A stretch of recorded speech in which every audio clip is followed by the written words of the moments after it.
Hello everyone and welcome to Tathastu-ICS. My name is Trijya and I am your economy faculty. Today we will be understanding the Monetary Policy Committee composition and why it was formed. Yesterday in the last lecture basically we actually learned inflation target. Okay. Before we actually go on to MPC, let us first understand and revise monetary policy framework. If you remember, there was an agreement that happened in 2015 between the Government of India and RBI on monetary policy framework. Okay, so what happened was basically in May 2016, RBI Act 1934 was amended.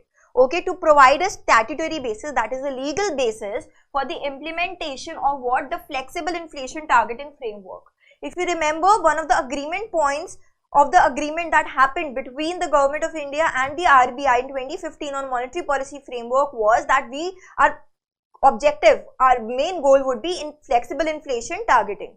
What do you mean by flexible inflation targeting? That besides focusing on the inflation target, we will also be focusing on other aspects of the economy, that is our interest rate, exchange rate, output,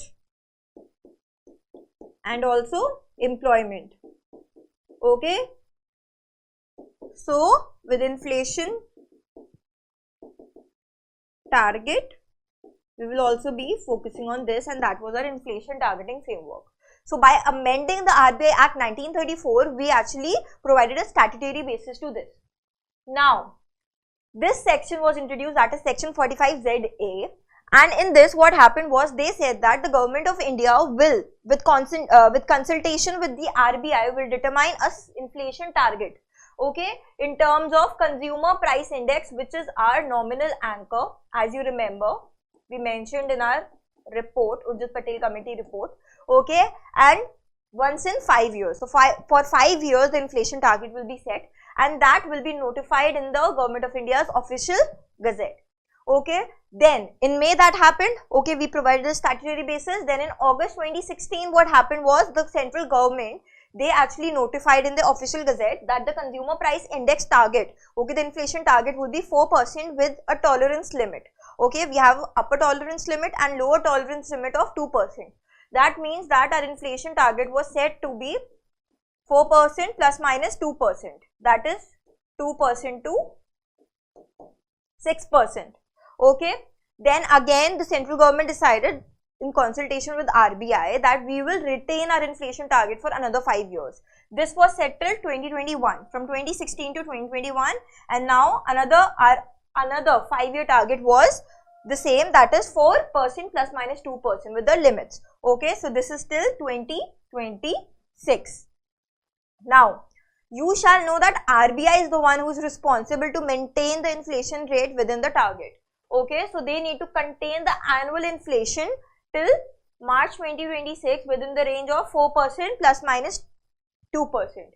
And if for 3 consecutive quarters, okay, if actually the inflation exceeds the range, this range, then RBI will be answerable to Government of India. Also to set the inflation, okay, to set the inflation within our range, what RBI they do is that RBI either increases or decreases our repo rate. Repo rate, which is a quantitative monetary policy tool.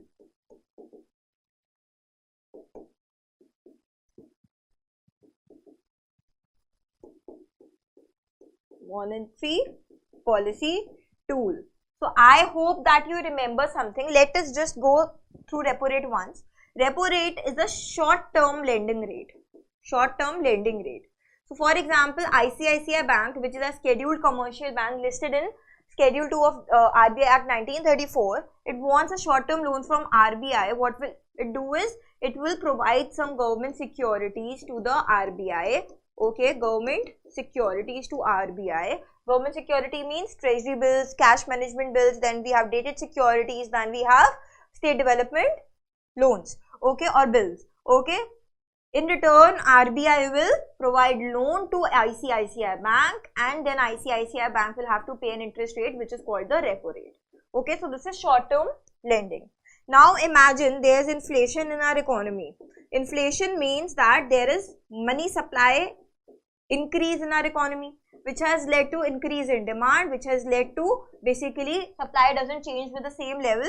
So demand is more than supply, which leads to increase in the prices level, which leads to inflation. Now, the main objective of RBI is to actually decrease the money supply in the economy. For that, RBI increases the repo rate. They increase the repo rate. If they increase the repo rate, then the loans become expensive for the banks.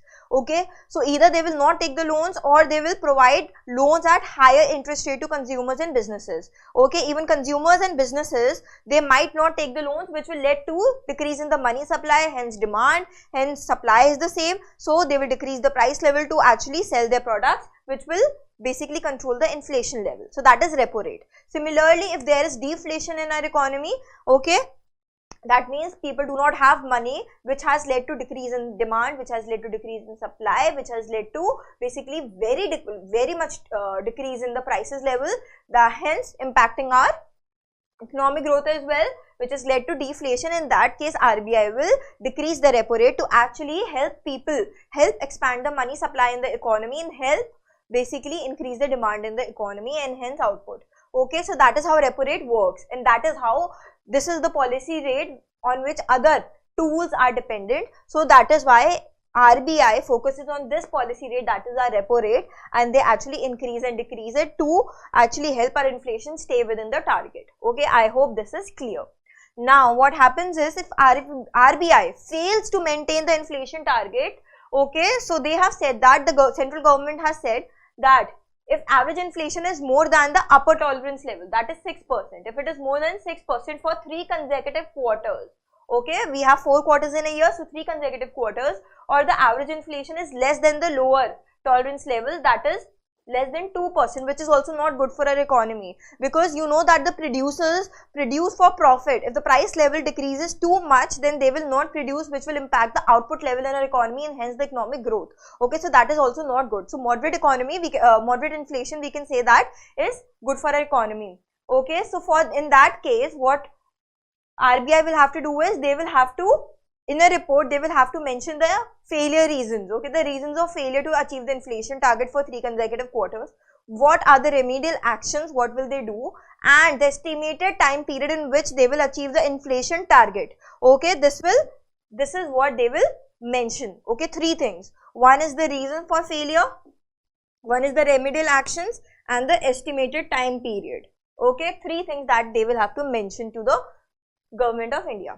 Now, let's go back to Monetary Policy Committee, which is our topic. I hope you have understood inflation target, you have understood the monetary policy framework. Now, we'll come back to Monetary Policy Committee. So, if you remember, we had section, what, 45ZA for Monetary Policy Framework, right? We have section 45ZB, this was also amended in 2016, okay, the act was amended and this was the another section. Okay, which provides for an empowered 6-member. Remember that the committee has how many members? 6 members. Okay, to be constituted by the central government. Okay, who constitutes it? Central government, and by providing a notification in the official gazette. Okay, now the first committee was actually formed in September. Okay, on September 29, 2016. Okay, and at present, the committee that we have was formed in on October 5, 2020. Okay, now it was set up in 2016, the first committee, to basically meet the objective of monetary policy framework. Okay, so what is the monetary policy framework objective? Our target. Okay, so monetary policy framework target, which you know that the agreement was signed between the Government of India and RBI in 2015. Now, this was an additional responsibility of RBI, and MPC is the one who actually determines the policy repo rate.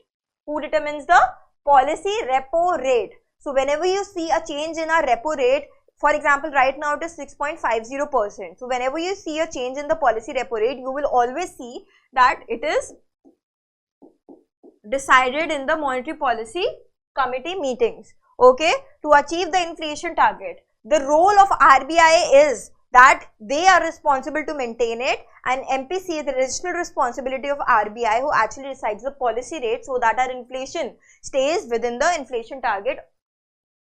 Before MPC, what used to happen was governor of RBI, okay, in consultation with the Technical Advisory Committee and other experts. There was another committee. So before MPC was formed or before 2016, RBI's governor used to consult the Technical Advisory Committee of RBI and other experts, and then they used to fix a policy interest rate to actually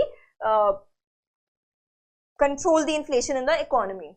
And now since 2016, MPC is the one who reviews and fixes the benchmark policy rate, that is a repo rate.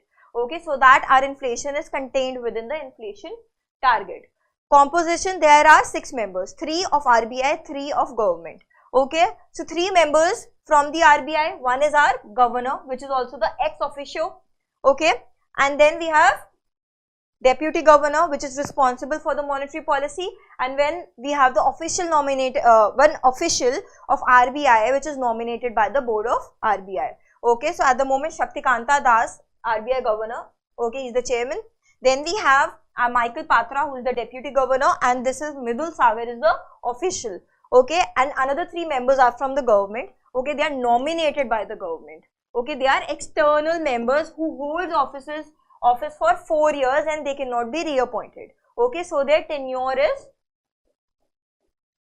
4 years and they cannot be reappointed. Okay, they are not parliamentary MPs, they are not MLAs, they are not MLCs or any public servant.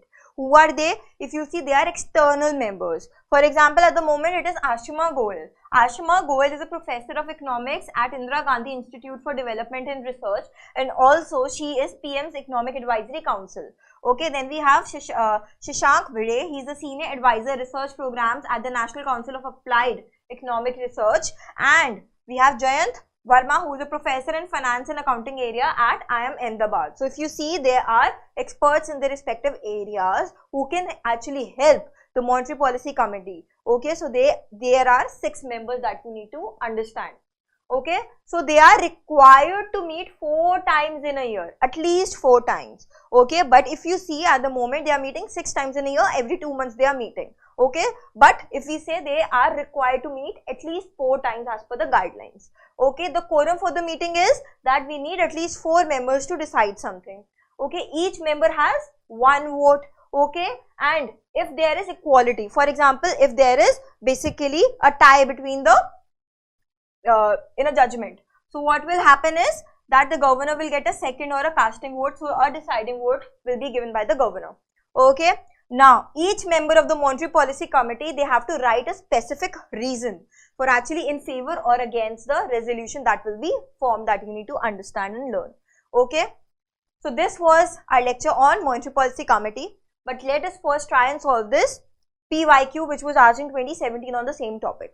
Which of the following statements is or are correct regarding the Monetary Policy Committee? It decides the RBI's benchmark interest rate. It is a 12-member body including the governor of RBI and is reconstituted every year. It functions under the chairmanship of the Union Finance Minister. Select the correct answer using the code given below. So yes, it decides the RBI's benchmark interest rate, that is the policy repo rate,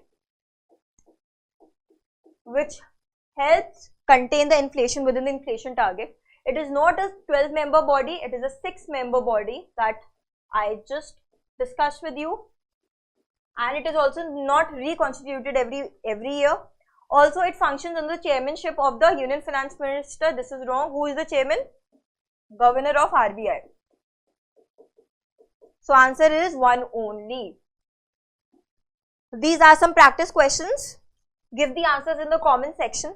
Okay, all of them are on Monetary Policy Committee. It is a 5-member statutory body to be constituted by central government by notification in the official gazette. In case of equality of votes among the members, the governor of the RBI has the second or casting vote. The members of the committee hold the office for a period of 5 years. This is practice question 1. You need to answer the correct answer. Question number 2. Question number 3. You can pause and answer. And question number, okay, we have 3 questions, practice questions. I hope this lecture was clear. I hope now you have understood inflation target, you have understood monetary policy framework, you have understood Monetary Policy Committee, and you will be able to handle any question that comes from this section. I've already told you the sections which were actually included in the amendment of the RBI Act 1934 in 2016 as well. So just keep revising this, and if any question comes on this, you will be able to answer. Thank you so much and all the best.